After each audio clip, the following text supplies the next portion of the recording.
Agora sim convidamos o Dr. Javier Buschardt, U.S. Council on Dairy Cattle Breeding e Comissão Estadual de Saúde Única, CRMP Paraná, a apresentar a Conferência Magna de Abertura com o tema Saúde Única no Brasil, Perspectivas Atuais. Uma grande salva de palmas.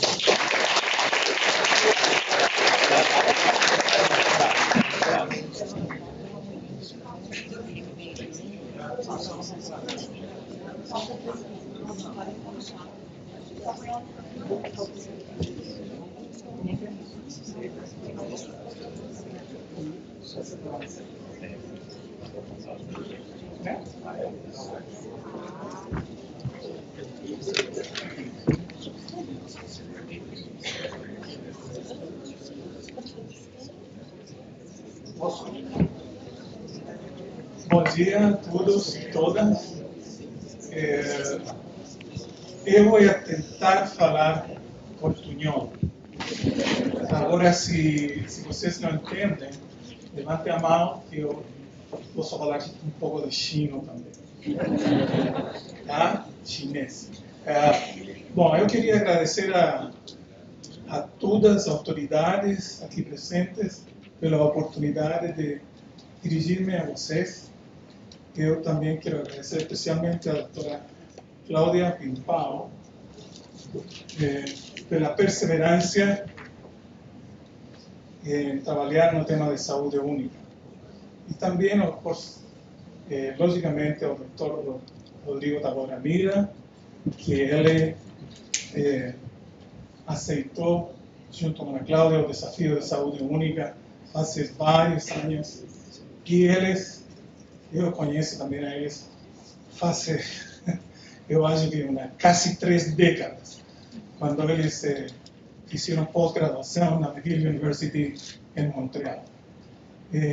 Eu fico muito agradecido a eles por essa perseverança em continuar trabalhando do jeito que eles sempre fizeram desde que foram estudantes na Universidade Federal de Paraná.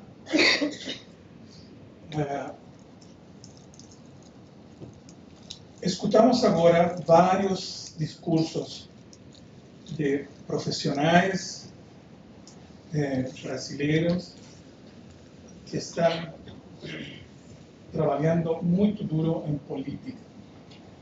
A política, nós todos sabemos, é uma palavra de origem grego, que polis significa cidade, hoje se interpreta mais como sociedade. E significa o arte de governar.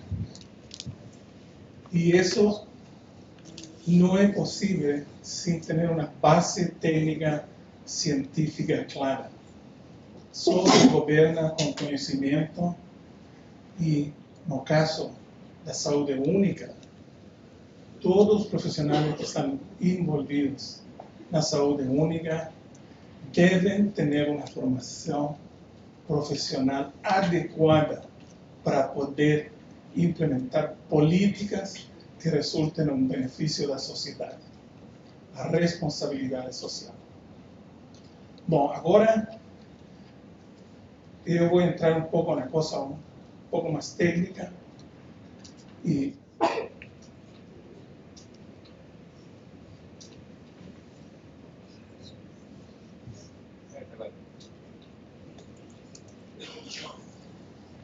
o conceito de saúde única já foi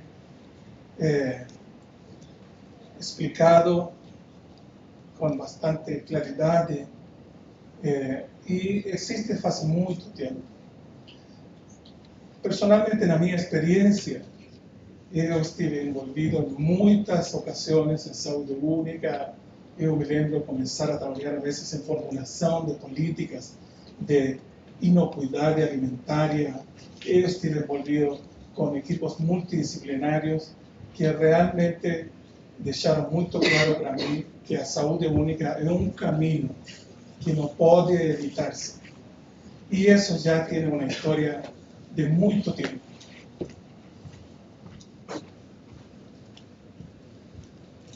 Está muito claro que a intersecção das diferentes saúdes animais, ambiental, saúde humana, pública, é uma área de trabalho na qual requer de muitos profissionais de diferentes áreas. Requiere de engenheiros, não só médicos veterinários e se especializam no ambiente ou médicos humanos, requiere muita gente de diferentes áreas, engenheiros, sociólogos, muitas outras pessoas técnicas. Eu vou entrar um pouco no que é a zoonoses, porque o tema de saúde única é um tema que abrange muitas coisas e eu simplesmente não posso tocar todas aqui. Eu vou entrar a ser uma coisa um pouco quântica, um grão de arena. A zoonoses, eu acho que na medida que nossos procedimentos de laboratório estão sendo modernizados, nós estamos descobrindo cada dia mais doenças que são de origem zoonótica. E é muito lógico pensar que se nós convivimos com animais, lógico, os animais vão passar algumas doenças para nós.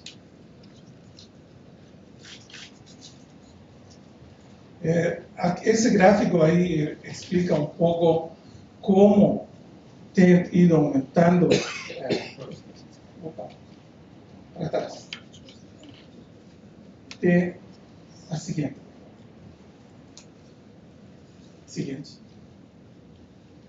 Você que está puxando. Eu não estou tocando nada aqui. Deixa, eu vou pegar aqui.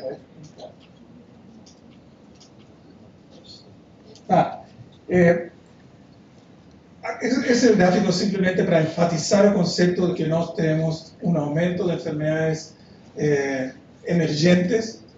A dúvida sempre fica em que se realmente nós estamos tendo mais enfermedades ou elas sempre existiram, só que nós agora somos capazes de detectar elas com maior precisão. Aqui é simplesmente uma lista do que acontece no Brasil com as doenças que são mais aí. Perfeito. Dale. Com doenças que são oficialmente reconhecidas no Brasil, e logicamente nós sabemos que terão que ser incorporadas muito mais doenças que sejam oficialmente reconhecidas. As doenças zoonóticas mais conhecidas no Brasil, temos as doenças de Chagas, raiva, leishmaniose, etc. Eu não vou entrar em muito detalhe, principalmente por um assunto de tempo, que eu vou ter que correr um pouquinho mais do que eu esperava. Tá? A seguinte. Essa é uma aliança tripartita que se criou faz bastante tempo. E eu acho muito importante essa aliança tripartita, especialmente no caso da resistência aos antibióticos, que no ano 2015, final do ano 2015, eles se reuniram e as Nações Unidas declarou que o problema da resistência aos antibióticos era um problema de magnitude global e teria uma importância tão grande como a enfermedade de AIDS.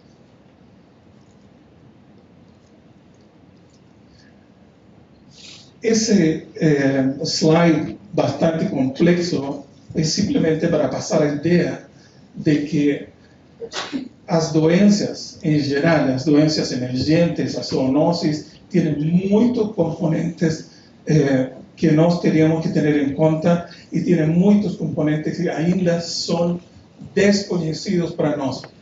Na realidade, é um sistema tão complexo que nós qualificamos de uma homeostasis dos diferentes fatores que influenciam a presença das zoonoses.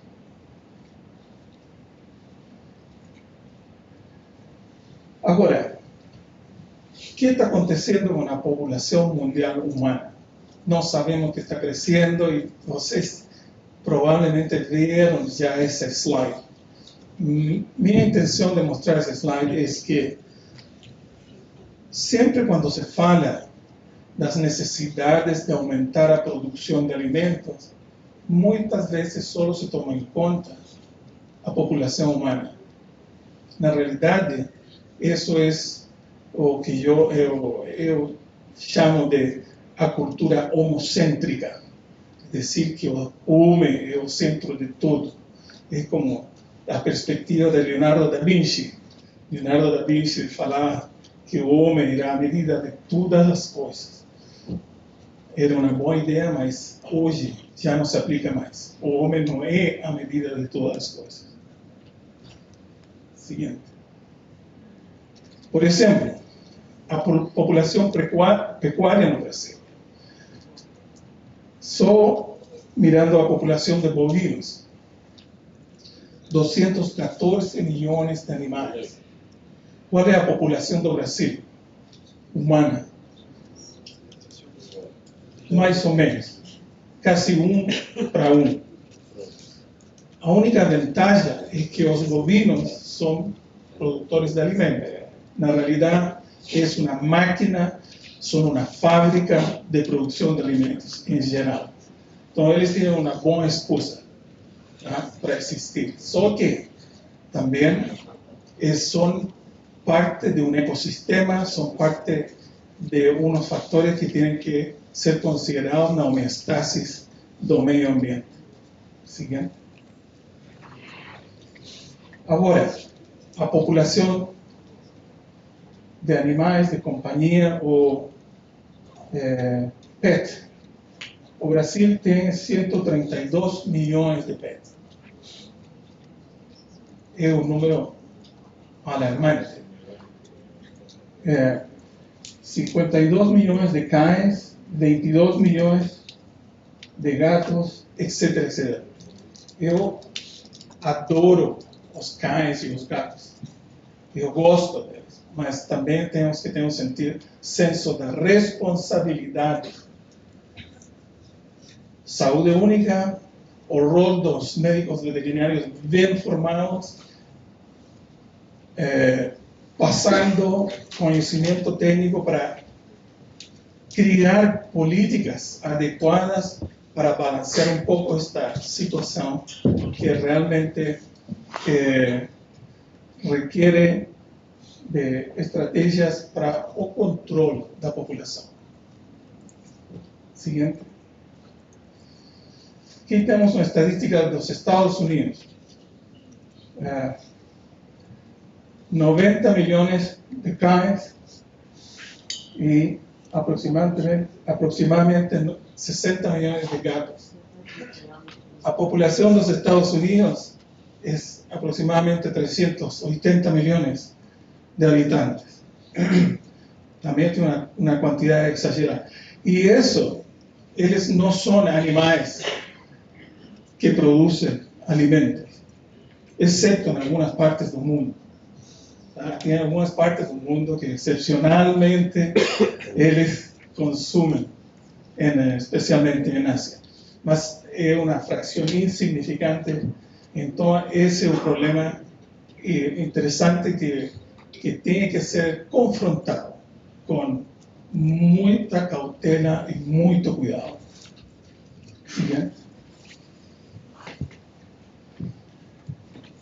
Aqui estamos falando um pouco de dinheiro e a indústria dos animais de companhia tem aproximadamente um custo de 62 bilhões, isso no ano 2016. Esse é o crescimento, é aproximadamente 5% por ano, o que significa que isto vai continuar crescendo se não existem políticas adequadas. O negócio é muito bom, eu sei, só que não é sustentável no futuro. Só em alimentos para animais de companhia são 24 bilhões. Isso é uma cifra considerável. Sim, estas são estatísticas dos Estados Unidos que geralmente são bastante confiáveis. mas a nivel global no consideramos muchos efectos da população no meio ambiente, zoonosis, etcétera, etcétera, que já isso tem implicações muito maiores no custo. Siguiente. Agora, o porcentagem de pessoas que vivem com animais no mundo.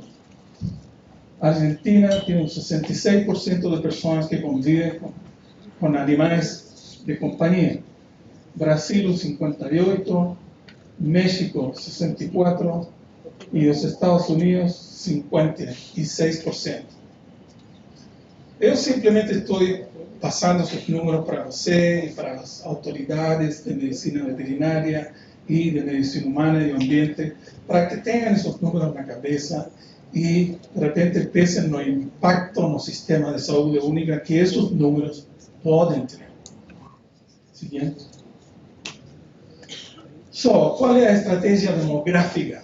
Temos aquela estratégia do bombeiro, aquele que apaga fogos. Você pega aquela pessoa em Turquia que tem 300 cachorros que ele pegou que estavam abandonados. Eu acho extraordinariamente interessante o esforço que foi feito por essa pessoa. Eu acho impressionante. Só que o caminho não é por aí. Eu não estou dizendo que não teria que ter feito isso, só que o caminho não é por aí. Essa é uma foto que eu tomei lá perto da minha casa, nos Estados Unidos, uma praia. E eles chamam aquela a praia dos cachorros, a praia dos cães. Você pode ver que tem 3 pessoas, 1, 2, 3, 4, 5, 6, 7 cães. Também. Eu acho que tem que existir caminhos de regularização, a conscientização. Acho que nos Estados Unidos, eu me lembro que vi um número que se abandonam aproximadamente 6 milhões de cachorros. 6 milhões de cães por ano são abandonados. E isso que é um país no qual o controle dos cães é bastante estrito. Eu não quero nem pensar nos outros países em vías emergentes ou vías de desenvolvimento. Nós sabemos que a situação é grave. Os cães, eu não sei muito bem a palavra, vou usar uma palavra que eu aprendi aqui no Brasil, os cães vira-lata. Os cães vira-latas que circulam e até se tornam perigosos, porque na hora de comer, come qualquer coisa. Come galo, come qualquer coisa. Seguinte. Bom, agora, fatores ambientais. Nós sabemos que nos fatores ambientais também tem uma grande influência na aparição, na presença de zoonoses. Aqui solamente vou ter alguns exemplos para você. O caso do fenômeno do Niño, aumentando a malária em Sudamérica, saúde pública, o conhecido caso do dengue, da enfermidade Zika, são também afetadas por o meio ambiente.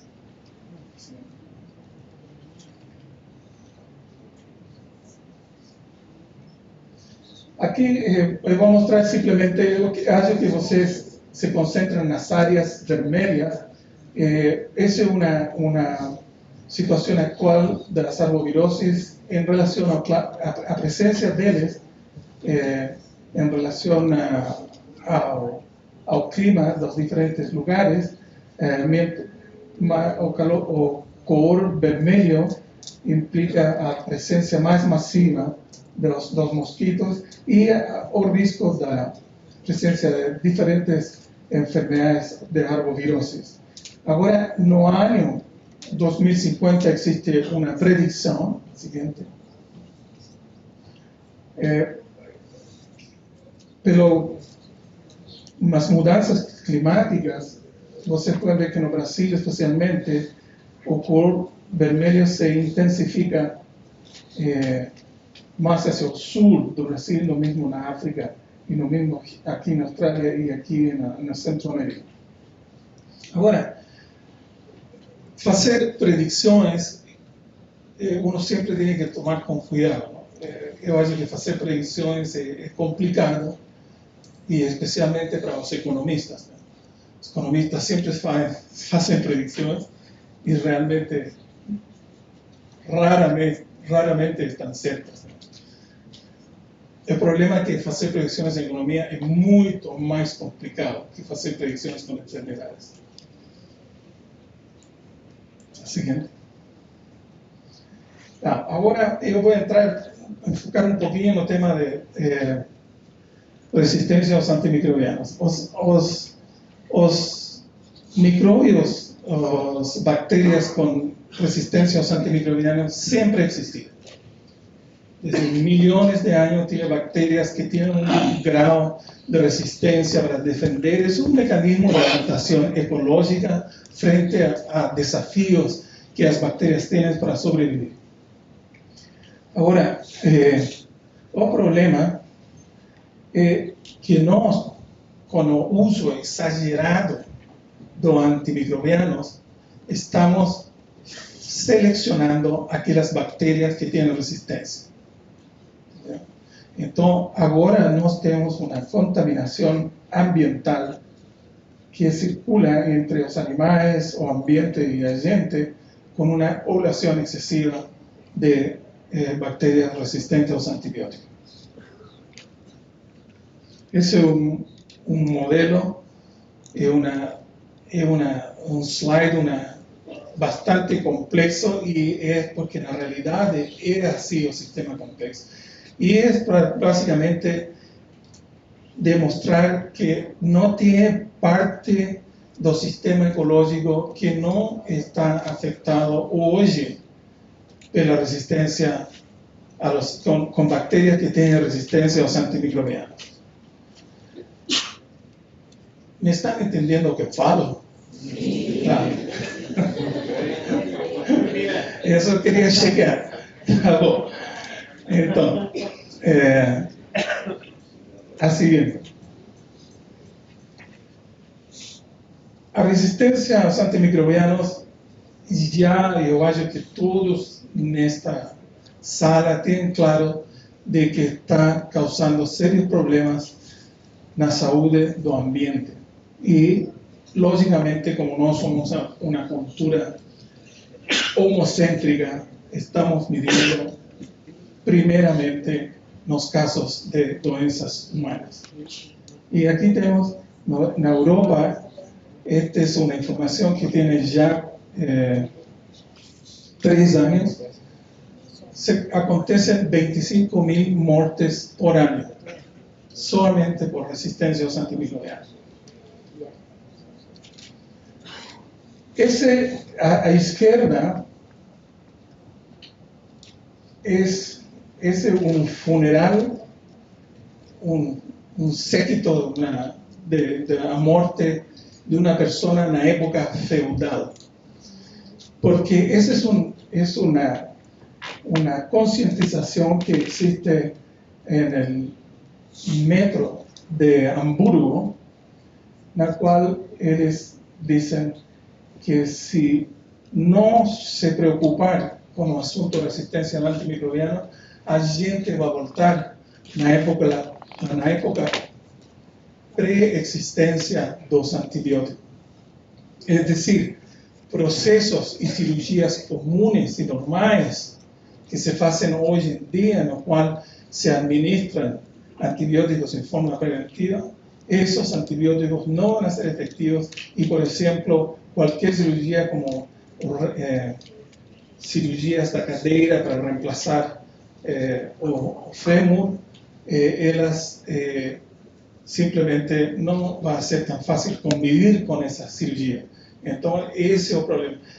Eu não gosto de ser alarmante, eu não gosto de chantagear a população com isso, mas isso com qualquer médico que vocês falem hoje, que está trabalhando no hospital, ele vai confirmar que a frequência de casos de resistencia a los antimicrobianos está aumentando de forma alarmante. Siguiente. Agora, aqui eu vou mostrar uma série de gráficos o que é o consumo de antibióticos em diferentes países. Eu quero que prestem atenção na forma da linha e não tanto na unidade, solamente o valor numérico. É um cálculo que basicamente fala do consumo de antibióticos por população e está estandarizado para o tamanho de diferentes populações. Nos Estados Unidos estamos falando da Standard Unit, que seria um valor de 10.000, e nós teremos um aumento relativamente no consumo humano estável, por dizer, mas olho com a unidade, que é 10.000. Sim.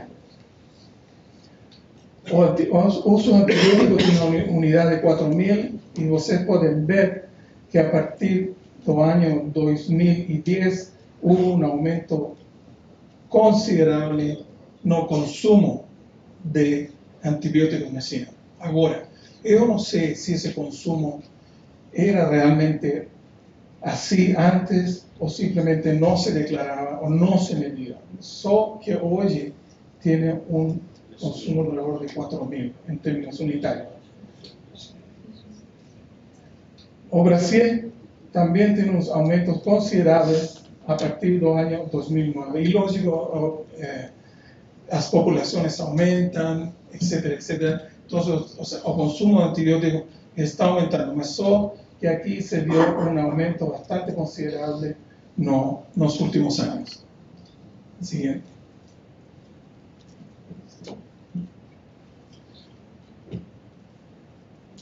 Aqui temos um número de toneladas de consumo global de antimicrobianos no ganado, solamente dedicado a la producción de animales. Y eso, gran parte de ese consumo de antibióticos está fornecido no alimento, na ração, como un promotor de crecimiento. Y yo faço énfasis en eso, porque realmente por ahí tiene uno de los problemas más serios que tiene que ser solucionado con grande apoyo de los colegas que trabajan en la profesión médico-veterinaria. Así que ese sería el consumo para el 2030. Obviamente tiene áreas en que el consumo está aumentando considerablemente en los próximos 20 años. Nos Estados Unidos, los animales consumen el 70% de los antimicrobianos. Ese es un estudio, un report que salió, un informe que salió en el año 2014. En el año 2014 ya se ve que que los animales consumen una grande cantidad de antibióticos. Ese es el mismo relatorio, mas só para mostrar que a mayoría de los animales que son consumidos pelos animales es consumido a través de alimentación como un promotor de crecimiento, no con fines sanitarios, no con fines los cuales son estipulados por los médicos veterinarios. Esa es la situación en el Reino Unido, prácticamente la misma situación. Aquí se ve que en el año 2010 se consumían en el Reino Unido una cantidad astronómica de antibióticos, y para 2030, si la cosa continúa del mismo jeito, sería un aumento muy considerable. Entonces, en el Reino Unido, el 37% de los antibióticos que se consumen son por parte de los animales. Y esa es la situación que yo encontré en Brasil. lamentablemente no existe una información. Sin esa información es imposible establecer políticas adecuadas para poder encaminar soluciones técnicas a un problema desse jeito. Eu suspeito de que também no Brasil muitos desses antibióticos são utilizados como promotores de crescimento.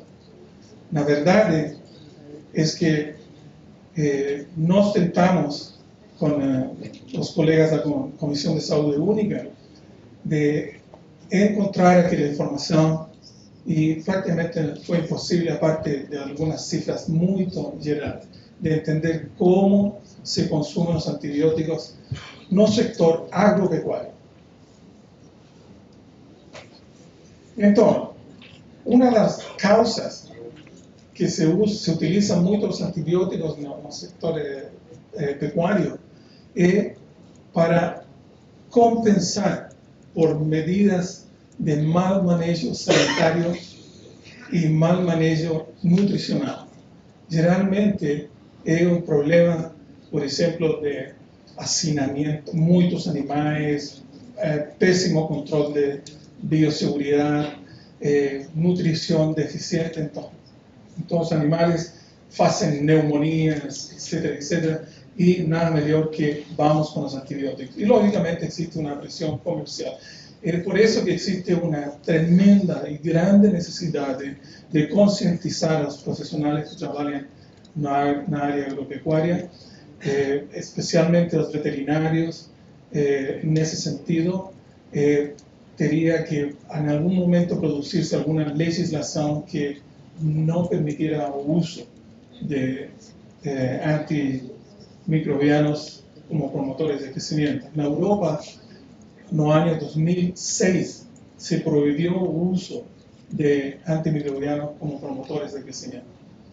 Agora, eu sei que tem implicações comerciais, tudo isso se soluciona com diálogos, conversações, negociações, como melhorar um sistema de venta de prescrições médicas, enfim, tudo isto só se soluciona conversando com as partes que têm interesses. Então, nós estamos vendo que cada dia, agora, a quantidade de trabalho que se publica em relação à resistência aos antimicrobianos a nível mundial é muito grande e cada vez se descobre mais antibióticos resistentes em diferentes ambientes. Então, no caso da pecuária, também o excesso de uso dos antibióticos está convirtiendo os animais em fábricas de bactérias resistentes. Só o problema é que esses animais são consumidos e isso passa para a gente. Enfim, é todo um sistema de contaminação. Um slide só para demonstrar as possibilidades de como se transmite isto, como as doenças hoje. Só que ninguém controla em nenhuma parte do mundo ainda, quando fazem comércio internacional, se os animais estão portando ou não antimicrobianos. Nem eu estou sugerindo que a gente comece a usar isso, porque senão seria uma coisa muito séria ainda, até que não exista um sistema adequado de controle. Mas eu acho que governos como da União Europeia, eles já devem estar pensando em alguma coisa desse estilo. Esse é um trabalho publicado agora, no ano 2019, onde se encontram genes resistentes aos antimicrobianos no líquido ruminal de gado, de bovinos leiteiros. E isso é bastante sério, não? Que já a flora ruminal do gado leiteiro, que é a fonte nutricional desses animais, que esteja contaminada. Esse é um trabalho também publicado por professores da PUC, só para demonstrar que vários sectores da região de Curitiba também estão contaminados, a água está contaminada com algumas bactérias resistentes. Un trabajo presentado en aquella mesa redonda que hicimos en el año 2017, donde profesionales de la Universidad de São Paulo consiguieron detectar genes resistentes en frangos, en agua de esgotos y muestras de orina humana.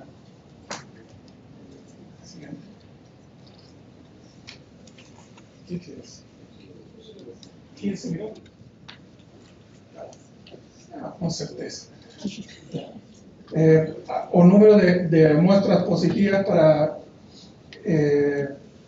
esa bacteria positivas a resistencia en esa bacteria en São Paulo, Brasil, presentada por el profesor Sampaio de la Universidad de São Paulo. Siguiente. Ese es un programa de Dinamarca que ellos hacen un monitoreo de las bacterias resistentes con un sistema de salud única que voy a mostrar más tarde. Y ellos muestran un aumento de la resistencia de E. coli a través de 2 años, un aumento considerable. Siguiente. Ese es importante también porque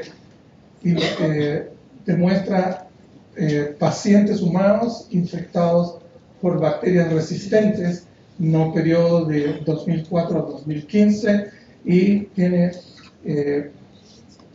personas que estuvieron en contacto con gado y personas que no estuvieron en contacto con gado, lo que significa que ya existe una transmisión a partir del gado para los humanos. Más información solo para demostrar que existe un aumento crítico por cada año en relación a resistencia a los antimicrobianos.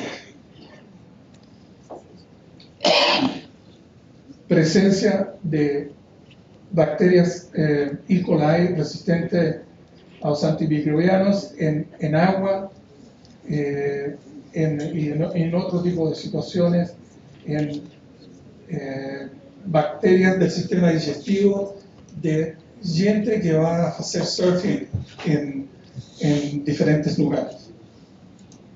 Ese es un sistema danés, donde ellos tienen un sistema de monitoreo, los cuales incluyen a muestras de comida, a muestras de los animales y de los humanos, colectan toda la información y publican anualmente un relatorio de la presencia de resistencia a los antimicrobianos y que es utilizada para formular políticas públicas.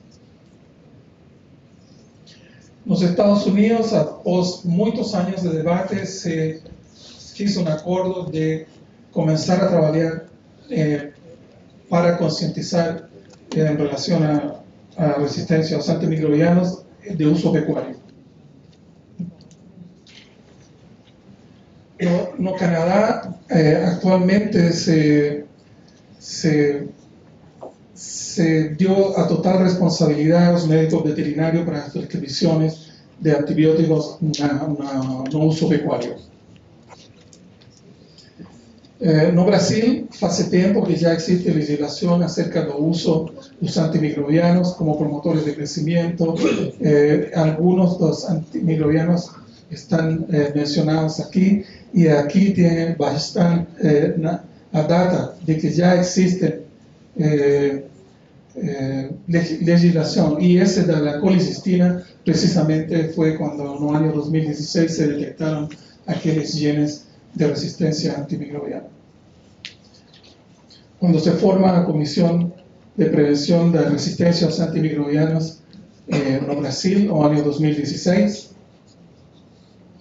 y ahora el programa PanAgro que está trabajando para concientizar y para intentar controlar el uso de antimicrobianos en el sector agropecuario. Alternativas o usos antibióticos, solo voy a mencionar esa que está tomando bastante fuerza, que uso de los bacteriófagos, que simplemente son ciertos microorganismos que son capaces de liquidar bacterias sin tener que recurrir a uso de los antibióticos. o que nós fazemos en el Daily Cattle Council que yo estoy trabajando ahora, estamos intentando descubrir nuevas características de los animales que promuevan la salud de los animales a modo que no tengamos que usar, a modo de no usar antibióticos con la frecuencia que se están usando. ¿Sí? En ese estudio, por ejemplo, que no estamos haciendo con 4 universidades americanas, Universidad de Washington, Florida, Michigan State University y Iowa State University, no estamos seleccionando animales que consuman menor cantidad de alimento. Esa sería la recta de consumo esperado de alimento para una determinada producción de leite, y esos son los animales que producen esa misma leite con menor consumo de alimento. ¿Qué significa eso en palabras simples? Mejorar la eficiencia de consumo de los alimentos a través de la genética. Nosotros lo que hacemos es simplemente detectar mutaciones en los genomas de los animales. Actualmente tenemos cerca de 3 millones de genomas, los cuales colectamos informaciones fenotípicas de los animales y juntamos con los genomas para ver si podemos descubrir una característica en los animales para seleccionar animales que tengan mejor eficiencia alimentar, mejor salud del casco, resistencia para la tuberculosis y diarrea viral. Eso permitirá a los agricultores tener animales más saludables, tener animales que van a utilizar menos antibióticos y, por otra parte, tentar con el aumento de eficiencia alimentar disminuir la producción de gases como metano, que está bastante cuestionado hoy como un problema medioambiental. Entonces, no sabemos, yo siempre me lembro cuando yo estaba en la universidad, en la graduación, mi profesor de patología falaba así: no existen doenças, solo existen personas doentes. Y ese es el caso, ¿no? O caso es que si la persona o animal está bien desde el punto de vista nutricional, desde el punto de vista ambiental, desde el punto de vista de infraestructura de instalaciones, los animales van a soportar mucho mejor el desafío cuando ellos confrontan animales potencialmente patógenos. Mas si ellos no tienen esas condiciones, si no tienen esa resistencia, lógicamente va a tener que recurrir al uso de antimicrobianos. Y en ese caso, nos estamos trabajando muy fuerte para aumentar esa resistencia de los animales a las doenças. Entonces, nos estamos intentando diseñar animales genéticamente que tengan todas las herramientas para producir mejor, para producir en forma sustentable y sin problemas del medio ambiente. Así, de ese modo, nos tenemos una responsabilidad reforzada en nuestro sistema pecuario, porque finalmente es la sociedad a que se ve afectada con problemas sanitarios o problemas ambientales generados por la producción pecuaria. Poco de historia que ya la profesora Claudia mencionó anteriormente. Ese grupo que se reunió aquí en Curitiba con el lema combatir la resistencia antimicrobiana, tiene un grupo muy interesante, selecto, de muy alto nivel, que discutió durante 2 días las políticas de resistencia antimicrobiana. Tiene gente ahí de Inglaterra, de Anvisa, de la Universidad Federal de Paraná, Sao Paulo, en Curitiba, me disculpan, mas yo estoy esqueciendo quiénes son, en total, mas un grupo muy interesante, y fue una actividad que en realidad fue semente para la Comisión de Salud de Única que fue formada después. La comisión estadual, ya todos saben, ya nos paramos, fuimos aplaudidos, no voy a mostrar más.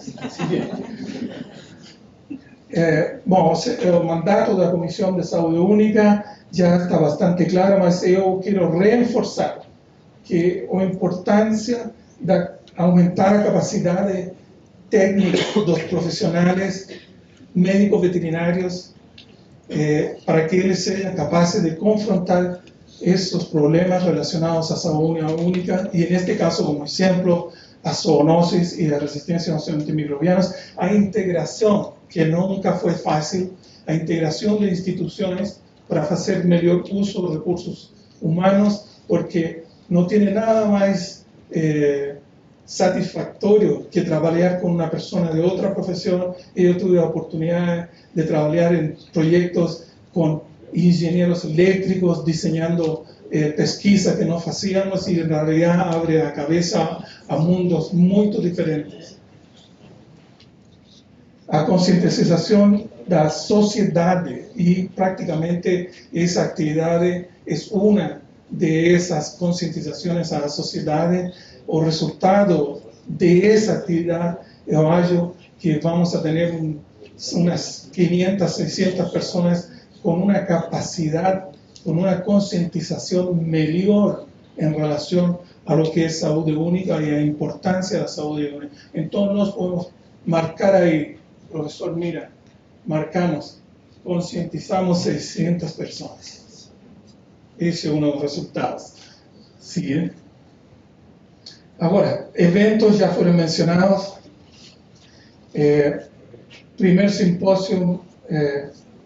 Segundo simposio de Saúde Única, que fue el año 2018. Siguiente. Se me escapó el primer simposio que fue el año 2017, y ahora esta actividad que va creciendo y lógicamente tiene que continuar creciendo, y si no crece, mantener la calidad del evento o impacto institucional o impacto con la sociedad.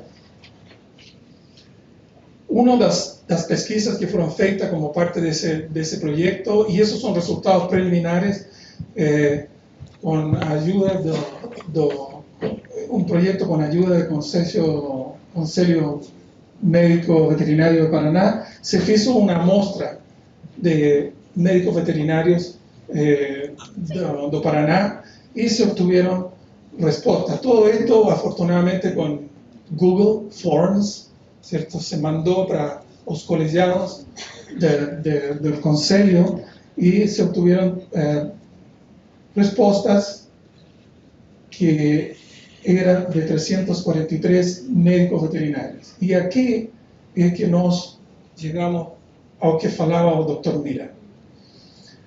Existen 12.500 veterinarios activos en Paraná.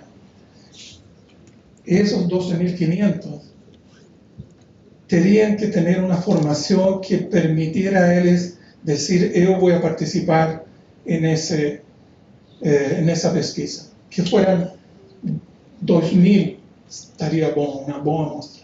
Só que ahí que está el problema. A concientización.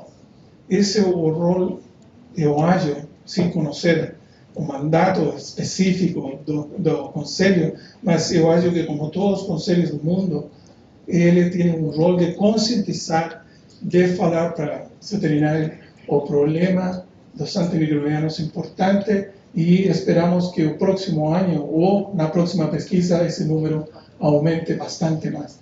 E, bom, logicamente os resultados preliminares eles falam que o rol da capacitação do Conselho é muito importante,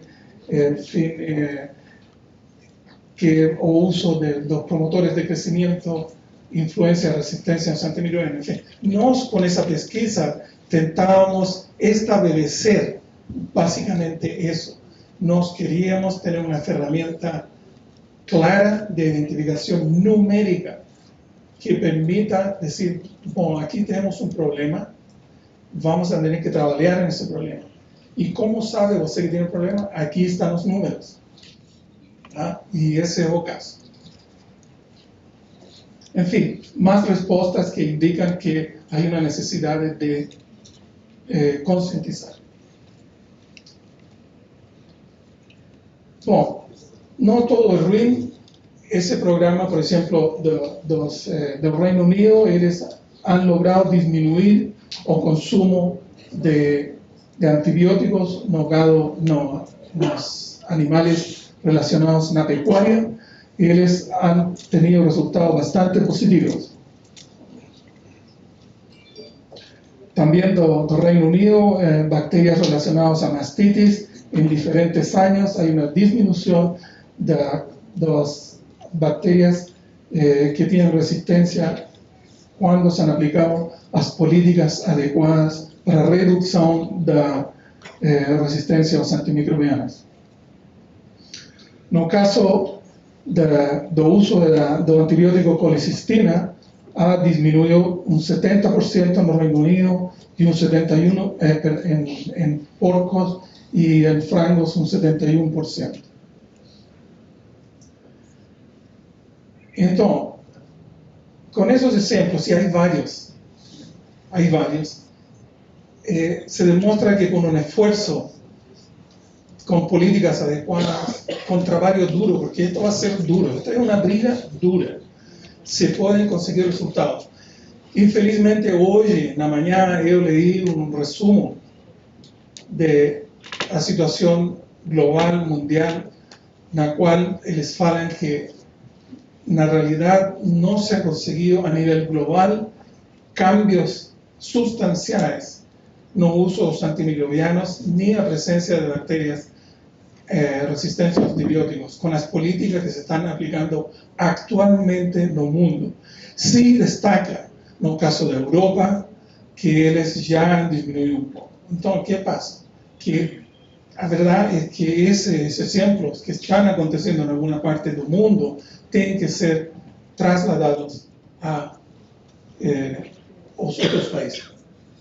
Yo voy a utilizar esa foto ahí porque me llamó la atención que una foto que fue tomada en el año 1972 por la Apolo, que fue la primera vez que en la realidad se pudo ver un mundo da distancia. Y eso es justamente muy claro y asociado al concepto de salud única. El mundo es solo una cosa y que tiene una homeostasis, y que nos tenemos la suerte de vivir en esa nave espacial viajante que circula alrededor del Sol a 100.000 kilómetros por hora y gira a 2.500 kilómetros por hora. Y nos tenemos la fortuna de tener esa masa de aire que permite la existencia de todas esas especies, filtrar los rayos cósmicos, etcétera, etcétera. Entonces, esa fotografía que fue tomada por el Apolo, que curiosamente está al contrario, tiene el polo sur encima y el polo norte abajo. Y esa es la foto original. Entonces también fala así un poco de la relatividad de las cosas. Solo que mirando de fuera, nos tenemos que percibir que estamos todos en ese. Entonces, aquí ese slide que quiero mostrar es la masa biológica, la biomasa que existe en la Tierra, en un censo que fue feito en el 2018. Esa es la masa entera, la biomasa del mundo.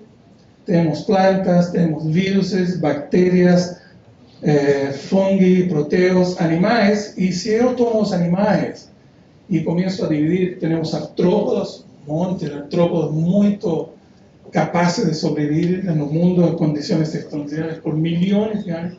Y de aquí vámonos. Muy poco, ¿no? Muy poca biomasa. Tenemos una relación de bacterias con el hombre de 1.600 veces.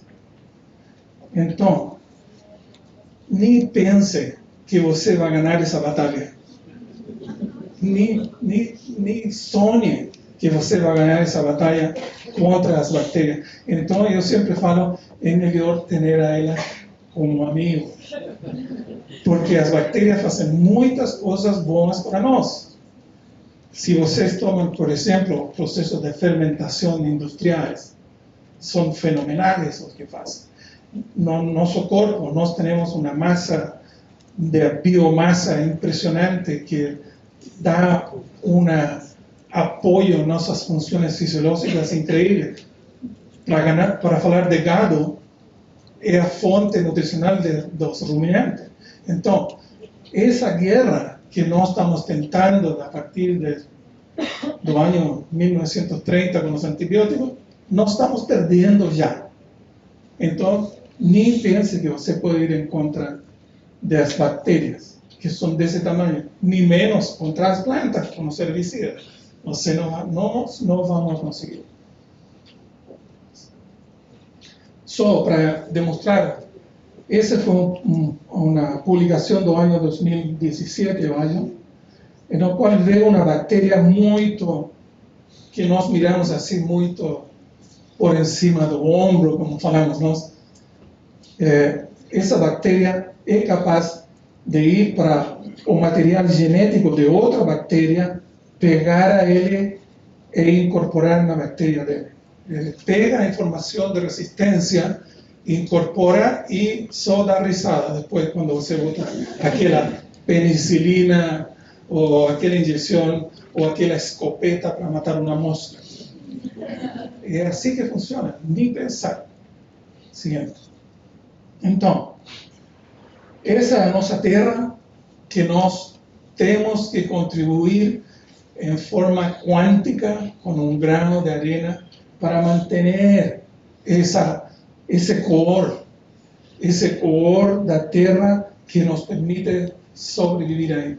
E agora, todos sabemos que a natureza é muito forte. A natureza ha existido por cientos de bilhões de anos. E ela vai dar um jeito. Se a gente se comporta muito ruim, ela vai dar um jeito. Então, nós temos que dar um jeito também para manter essa capa, para não, no futuro, ter que morar aqui. Manda uma nave espacial, porque essa é a onda agora ir para Marte, e deixamos isso aí, o problema, e vamos para Marte e fazemos o impossível para restituir esse ambiente acá. Então, eu gostaria de ficar por bastante tempo mais olhando daqui para lá e ver aquele color muito bom desse planeta, que pelo menos até agora não tem um par. Eu tenho certeza que tem muitos lá, só que está muito longe. Então, a homeostase, vista de longe, se vê muito bom. Só que tem que ter muita gente lá dentro trabalhando em um conceito como saúde única para manter a saúde e a homeostase do planeta. E isso seria todo. Espero que não me atrasei muito. Está tudo certo. Muito obrigado pela atenção e por tomar o tempo de vir nesta conferência. Muito obrigado.